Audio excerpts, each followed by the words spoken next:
Kamusta mga kaibigan? Tunghayan po natin ang ikatlong kabanata na ngayon nandito ka. Pero bago tayo magpatuloy, kung bago ka pa lamang sa aking channel, ay pakilike po ng ating video. Pakiclick din ng subscribe button, gayon din ang bell icon para lagi kayong updated sa mga parating ko pang uploads. Nakaupo si Angelo nang dumating ang mama niya mula sa bayan. Tumayo siya at agad na kinuha ang mga dala ng kanyang ina. "Ano ang mga to, mama?" tanong ng binata. "Mga damit yan para sa babae na nakita mo kanina. Kailangan niya nang maisusuot habang andito siya sa atin," sabi pa ng ginang. "Paalis na siya, ma, at nakausap ko na siya kanina," sabi ng binata. "Ano? Bakit siya aalis agad? Maayos na ba ang lagay niya?" Nag-aalalang tanong ng kaniyang ina. "Dahil gusto ko siyang umalis. Hindi natin siya kilala at hindi natin alam kung saan siya nagmula o kung anong problema ang ibibigay niya sa atin." Malamig na tugon ng lalaki. Napasinghap ang kaniyang ina.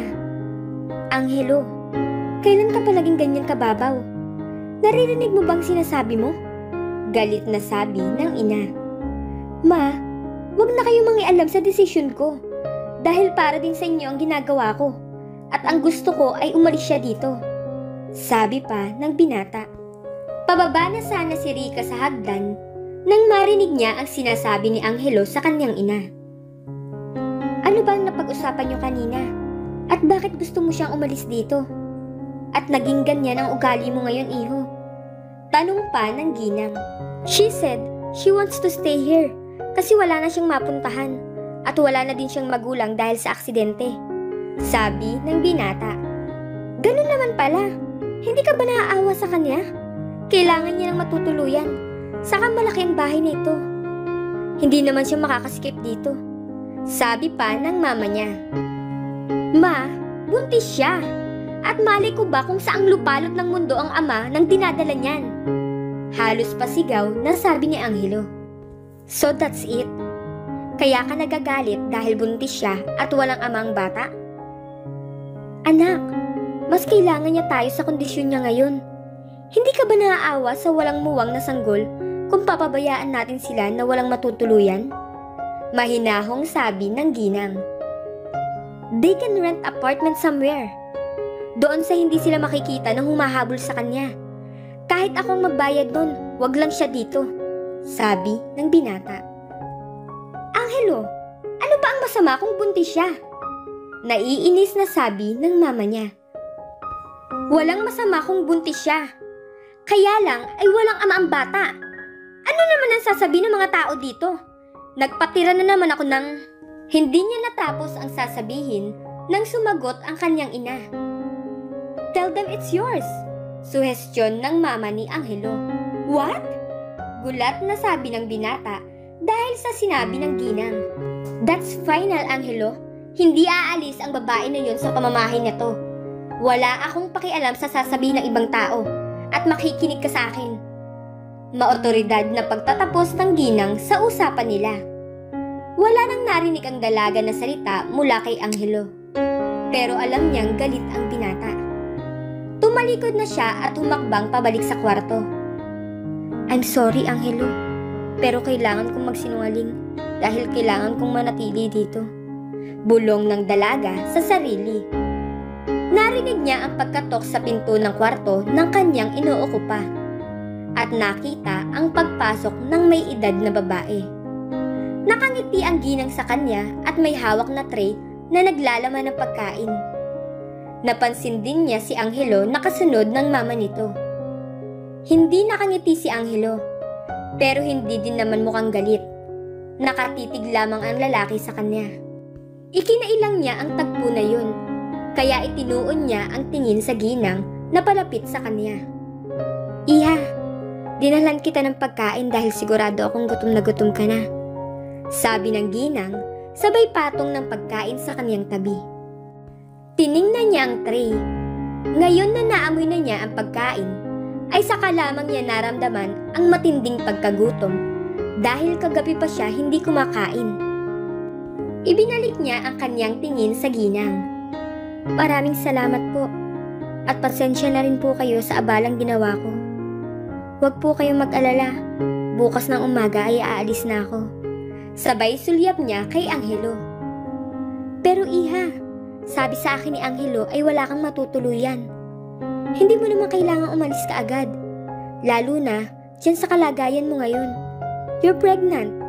Ilang buwan na ba yung dinadala mo? Tanong ng ginang. Bigla siyang natigilan sa tanong ng ginang, kaya bigla siyang napayuko. 2 months na po. Mahinang sabi ng dalaga. Nararamdaman pa din niya ang matiim na pagtitig ni Angelo, kaya hindi niya magawang mag-angat ng tingin. Hindi niyo na po ako kailangang kupkupin. Ayoko na pong makaabala pa ng malaki. Nahihiyang sabi ng dalaga. I insist. Kung ano man ang sinabi sa iyo ni Angelo kanina, ay wag mo na lang intindihin. You can stay here as long as you want. I can take care of you and your baby. You can use the guest room during your stay. Nakangiting sabi ng ginang. Maaari ko bang malaman ang nangyari sa iyo, iha?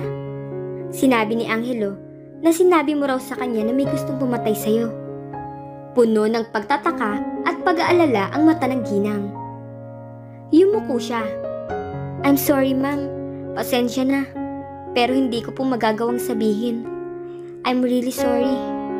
Naiiyak na sabi ng dalaga. Tumango naman ang ginang. Nasa muka ang pag-unawa sa hindi niya pagsasabi na nangyari sa kanya.